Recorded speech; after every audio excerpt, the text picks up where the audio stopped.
dari BKN maupun dari BKD. Ada hal yang lain Bu sebenarnya yang perlu juga didiskusikan di sini. Ini kebetulan hadir di sini mengenai guru ya, guru GTT Bu, guru GTT yang sampai saat ini masih. Ya kami hormati rekan-rekan sekalian yang berbahagia. Terkait apa yang disampaikan Pak Kadis, izin Pak Kadis, setiap sekolah satu pendidikan itu tersebar di 12 kabupaten kota di Provinsi Riau. Kalau P3 kan sudah lah, SK sudah ada perhatian 12 tahun. Adanya larangan pengangkatan pegawai non ASN di lingkungan pemerintah Provinsi Riau. Nah ini Bu. Hampir dari mana ini Pak? Dari kami, Bu. Oh dari BKD? Ya, dari BKD. Dari? Nanti kami jelaskan. Ya. Jadi Bu, izin 692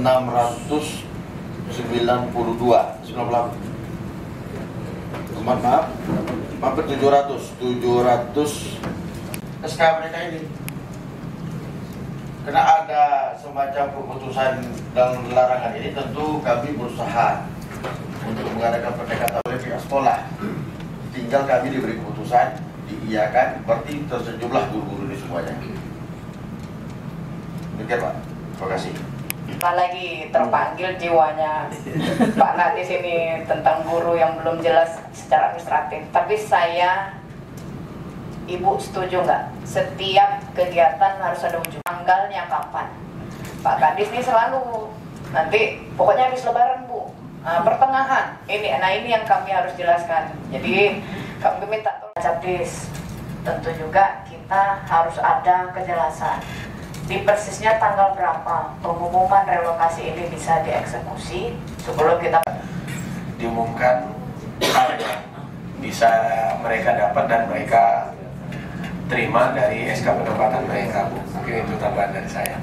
Bu, jawaban terhadap surat kami yang sudah disampaikan kepada Dinas Pendidikan. Inilah Ibu lihat kan, di depan Ibu aja bisa tiktokan begini. Apalah kami. Nah, jadi hari ini mudah-mudahan dari Dinas Pendidikan segera menyampaikan yang sudah aja dulu Bu, yang sudah clear tadi yang Hanya insya Allah besok secara resmi suratnya sudah kami Ya, sampaikan. nanti kan besok. Yang ada sekarang Bu ya, yang kurang 80%. yang nggak lebih dari 8. Nah, ya Bu Ana, apabila lebih dari tanggal 4 Ini ada 700 orang Bu ya. Jadi paling lebih 1 sampai Insya Allah ya. Insya Allah Ya. Ramadan ya. Ya kan Bu Ana, Ramadan kan. Proses ini berapa lama dengan 700 sekian orang 706. dan belum selesai di Dinas Pendidikan 100%. 100% dari sini dulu, baru bisa 100% juga di Bapak. Bisa. Bisa. Nah, berarti Ibu udah yakin? Ya. Tapi tidak 100% selesainya kelihatannya. Iya. Tidak 100%. Masih ada proses yang Masih ada proses berlanjut. masih kita Proses menjadi P3K. Nah, larangan ini dilakukan karena ada indikasi begini Bu. Misalnya Bu. Nah, kalau ini diisi lagi ya, maka ini akan kacau. Karena arahan dari PRD juga Bu yang sering mendukung ada begini. Guru ini kan kita terbatas Bu. Tapi sekarang ada fenomena ingin pindah dari guru menjadi pegawai Dinas. iya, ke instansi dinas Bu. Dan itu bukan sedikit Bu. Saya sampai sering ribut. Berapa banyak yang sampai di masa Bapak ini? Nah, hampir setiap saat itu ada tuh Bu. Usulan misalnya dari DPRD lah dukungannya, dari sini, dari sini. Ini khawatir nanti guru kita akan habis kurang. Karena ini bedanya begini Bu. Kalau di kita mungkin kenapa ingin menjadi staf di pegawai dinas gitu. Karena tunjangannya itu kan di staf pun di dinas itu kan cukup besar. Sedangkan guru ini kan sertifikasi saja tunjangan itunya. Nah ini fenomena ini sekarang saya barusan aja WA-WA ribut gara-gara saya tidak mau memproses. Juga dengan Dapodik. Ya Bu kan, tadi ada Ibu sampaikan Dapodik yang tidak diupdate. Jadi kami minta tolong juga Pak Kadis, kenapa Dapodik ini tidak terupdate seperti seharusnya? Ini biasanya aturannya setahun tuh berapa kali atau bagaimana gitu. Kalau misalnya Dapodik itu terupdate dengan baik, saya rasa permasalahan nggak terlalu banyak. Dan kami juga mau tahu, kadang-kadang Bu, birokrat ini kalau nggak ada konsekuensi santai. Benar nggak Bu? Ya Ibu juga bagian dari birokrat, maksud saya ini banyak permasalahan kita Dapodik. Nah, jadi kami juga ingin juga kejelasan kenapa Dapodik tidak terupdate. Sekaligus tadi, saya rasa yang Bapak sampaikan itu nggak mungkin seorang kepala dinas pendidikan tidak tahu aturan itu kan. Cash flow ini kan juga harus kita pertimbangkan. Karena tahun 2023 sebenarnya kami kesulitan juga dengan kita kurang lebih 9 ribuan ya yang tersedot untuk P3K. Dinas pendidikan tidak tahu. Maaf, maksud saya total P3K yang kita kemarin yang TAPD sampaikan. Sebenarnya pun secara gaji dan tunjangan dana kita belum tercukupi. Kemarin waktu PI-nya belum muncul, belum masuk. Sekarang PI sudah masuk, tambah lagi di PH sawit ada, artinya ada sumber dana. Nah, cuman ini kan perlu kejelasan. Tapi sebenarnya sebaik-baiknya harus tahu juga lah yang punya wadah ini, dinas ini, berapa yang diangkat. Ada nggak dana untuk kita penggajian, termasuk juga tunjangan. Kalau kita sendiri saja tidak bisa mengamankan anggota ataupun mungkin yang sudah direkrut, makanya larinya ke sana, mencari kesejahteraan, pindah ke fungsional, ke struktural, nggak mau jadi guru lagi, nasib kami aja nggak diurus sama Pak Kadis katanya gitu kan. Kan maksudnya kan logikanya kan begitu Pak, sederhana bahasa, mohon maaf, saya kan langsung aja gitu. Kalau misalnya ada permasalahan berapa dana atau apa kan kita bisa koordinasi dengan BPKD. Silakan Pak Kadis. Ya alhamdulillah Februari kemarin kita sudah perintahkan untuk istilahnya mengupdate setiap saat kondisi di sekolah-sekolah yang ada di bawah naungan di Provinsi Riau ini. Begitu juga kami meminta pada kabupaten kota juga yang mempunyai kewenangan mereka.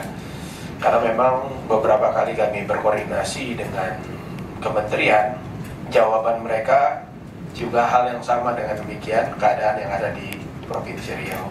Jadi kemarin kita mengacu ke situ, ya alhamdulillah sekarang dalam proses semua, dalam mengupdate. Ya insya Allah nanti dari tim juga akan pantau terus Bu kondisi terakhirnya itu seperti apa. Kemudian juga mengenai tadi yang disampaikan Pak Kepala BKD, kebutuhan sekolah ini tenaga guru ini yang mencoba untuk berpindah kepada struktural. Di kami pun juga kami udah usahakan untuk kita cut Bu. Karena memang kebutuhan guru kita ini memang selalu kekurangan. Ditambah lagi di tahun kemarin kita sudah membangun juga sebanyak 18 unit ya Pak Sekre ya, USB ya. Izin Pak, 21 Pak. 21 Ya. 21 unit sekolah baru, tentu membutuhkan tenaga guru. Jadi dari apa yang dialokasikan yang kemarin ini, yang P3K ini kita alokasikan kepada sekolah-sekolah yang sudah kemarin yang mereka usulkan ataupun yang belum terbangun ini. Nah, jadi total yang tadi yang seperti yang disampaikan 21 itu kurang lebih hampir 400-an ya. 400 guru baru yang harus ditempatkan di situ GTT-nya. Nah, yang itu pembiayaannya dialokasikan anggarannya di dana pos. Nah, dana pos baik dana posda itu Bu. Jadi itulah kondisi kita. Memang kebutuhan guru kita ini kalau dilihat dengan adanya penambahan PSB ini tidak bisa juga kita harus bertahan dengan kondisi yang ada yang tadi disampaikan oleh Pak Sekre. Kalau memang ini tidak bisa kita menjadikan satu jalan keluar, apa yang harus kita lakukan? Kami pun kebingungan Bu, karena memang sudah berjalan 8 bulan ya Pak Sekre ya. 8 bulan kami akhirnya belum berani untuk mengeluarkan SK-nya. Program ya Pak, yang akan terhambat dengan adanya surat edaran dari BKD. Nah tadi yang disampaikan oleh Pak dari BKD Provinsi bahwa ada kemungkinan yang membuat surat edaran itu keluar. Kemungkinan diantaranya adalah begitu diangkat, kekosongan diisi lagi. Nah ini yang membuat mungkin tadi kalau nggak salah tangkap saya dasar dikeluarkan surat edaran. Nah kalau misalkan sekarang di data kita ada 796. Nah itu yang ditutup gitu Pak. Kalau begitu kira-kira Gimana Pak? Jadi 796 ditutup, begitu diangkat jangan ada lagi diisi kekosongan, sehingga tidak menghambat pengangkatan yang tersisa ini. Karena memang program pemerintah Provinsi Riau untuk 2024 kan tidak ada lagi guru ini Pak. Jadi memang sudah itu akan dihabiskan tadi kan Pak, yang sisa ini. Jadi artinya yang sisa 796 tetap akan mengikuti proses kenaikan statusnya, tapi memang kesepakatannya kita batasi ya, memang sudah 796 inilah terakhir, tidak ada lagi penambahan untuk mengisi kekosongan yang sudah terangkat. Mungkin itu Pak untuk tambahan supaya bisa untuk membantu penyelesaian ini. Mungkin begitu Pak, terima kasih. Perhatian khusus untuk tenaga pendidikan. Karena sampai hari ini menurut saya 2003 sampai hari ini menurut saya pemerintah belum pernah mengeluarkan penerimaan tenaga administrasi di sekolah. Belum pernah, Bu. Dan ini banyak kendalanya, Pak. Seperti data yang saya bilang tadi. Di setiap satu pendidikan mereka membutuhkan satpam, TU, tenaga laboran. Dan ini memang kita ajukan 2024 ini sekitar 2000-an ini untuk tenaga administrasi. Masuk data yang dibidang oleh Pak Murad tadi. Tapi kendalanya selama ini siapa yang bekerja di sekolah? Tentu diajukan oleh pihak kepala sekolah kepada kita. Digaji oleh pemerintah, oleh APBD, oleh Dana Posda. Dan SK mereka ini masih terbengkalai, belum kita keluarkan hari ini. 9 bulan mereka bekerja. Sebenarnya macam tadi, benang merahnya di sini sebenarnya. Jikalau memang hari ini kita beri dukungan, BKD memberi dukungan kepada kita, Komisi 5 memberi dukungan kepada kita, Pak Kan sebenarnya itu saya rasa tidak bermasalah. Insya Allah bahasa ini clear Pak. Tahun 2025 insya Allah tidak akan muncul lagi nih rekomendasi-rekomendasi seperti ini. Kenapa? Karena ketika kita sosialisasi hari minggu lalu, hari Kamis, izin Pak Kadis ya, kita sosialisasi juknis penggunaan dana Bosda. Di situ kami tegaskan, tidak ada lagi seluruh sekolah memberikan rekomendasi, memperpanjang, memberikan baru untuk tenaga pendidik dan kependidikan. Karena posisinya tahun 2024 ini kita usulkan jumlah tenaga guru, P3K, dan tenaga administrasi sesuai dengan kebutuhan yang ada di data BKD dan data kita. Nah, permasalahan yang mendasar nanti adalah ada 2003 SK masuk ke sekolah-sekolah yang kita distribusikan SK-nya. Otomatis mereka ini kan bermasalah. Dari surat edaran ini kami lihat dari Undang-Undang 20 tahun 2023 pasal 6556 menyebutkan pejabat pembina kepegawaian dilarang mengangkat pegawai non-ASN untuk mengisi jabatan ASN dan seterusnya dia. Jadi seluruh jabatan ASN kan ada yang struktural, fungsional, dan juga JPT. Semua tidak boleh lagi ada yang mengisi dari non-ASN. Kemudian PPK dan pejabat lain yang mengangkat pegawai non-ASN untuk mengisi jabatan ASN dikenakan sanksi sesuai dengan ketentuan peraturan perundang-undangan yang berlaku. Itu yang 65.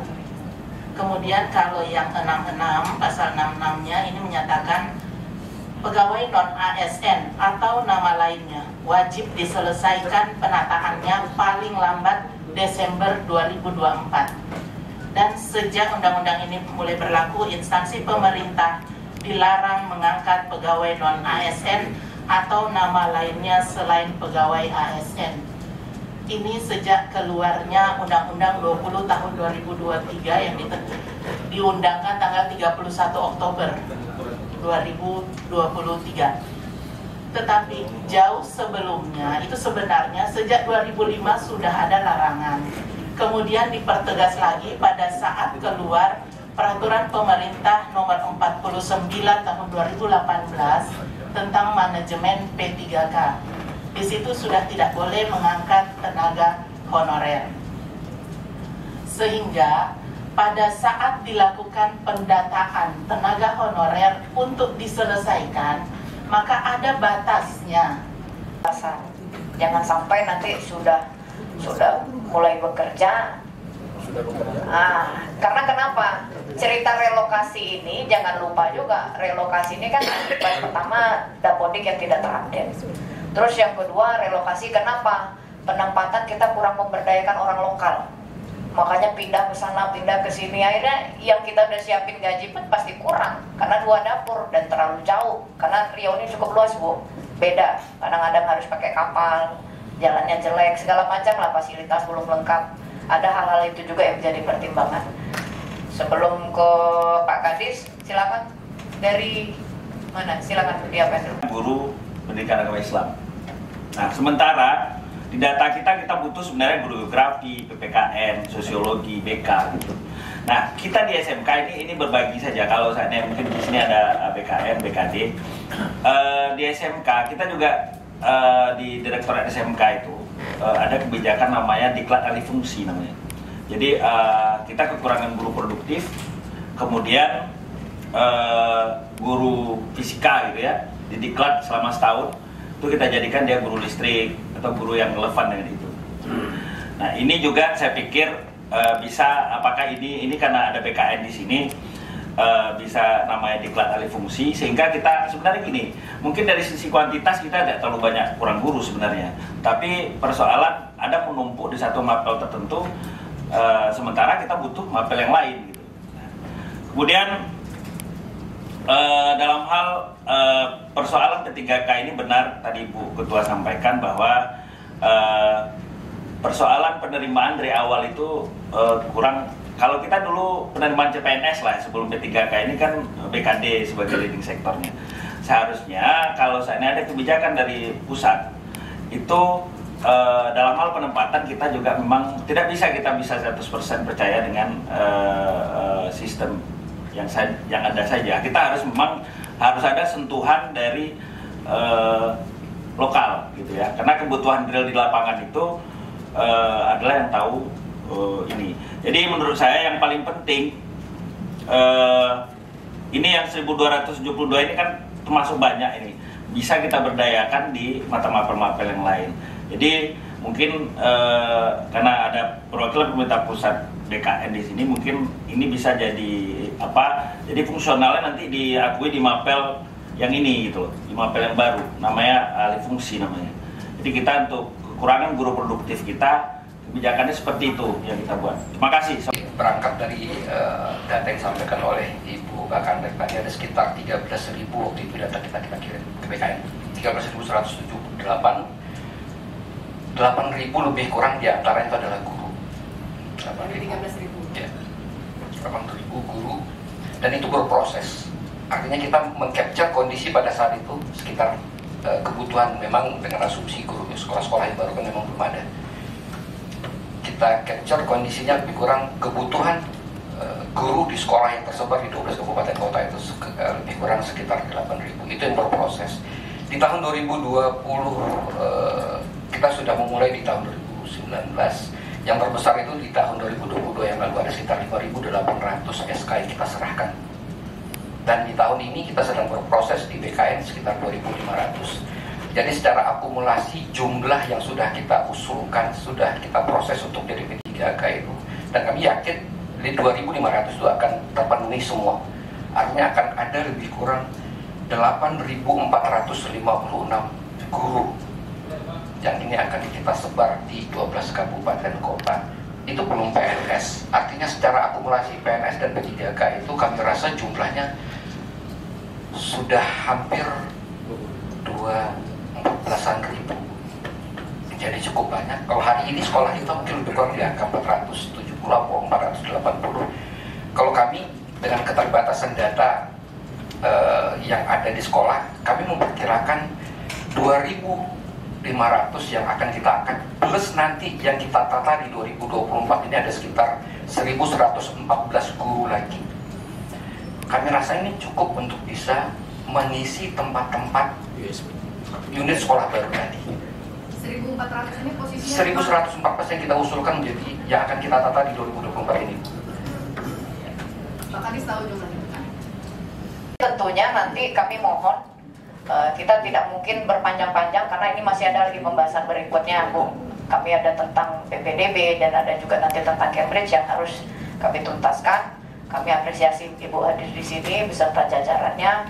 Kami dari Komisi 5 menyarankan mohon dari Kepala Dinas Pendidikan, Kepala BKD, nanti juga BPKAD terkait hal ini. Karena hal ini adalah sisa-sisa lama yang diteruskan. Jadi nanti kami mohon juga setelah Lebaran ini ada penjelasan. Karena kita juga tidak mau terlantar anak-anak ini. Guru-guru sudah bekerja. Nah, jadi nanti mohon ada hal-hal baru sehingga ini juga bisa dikoordinasikan juga dengan kementerian ataupun instansi yang terkait lah yang berwenang untuk ini. Saya rasa itu saja supaya tidak berpanjang-panjang karena ini terkait data dan sesuatu yang bisa dipertanggungjawabkan. Kami terima kasih banyak. Mohon dari Dinas Pendidikan tetap di sini. Dan kondisi setiap provinsi itu beda, termasuk juga APBD. Nah, ini hal-hal seperti ini juga ada kebijakan-kebijakan tertentu. Karena kemarin pas waktu kami datang ke Kemendikbud yang masalah relokasi ini,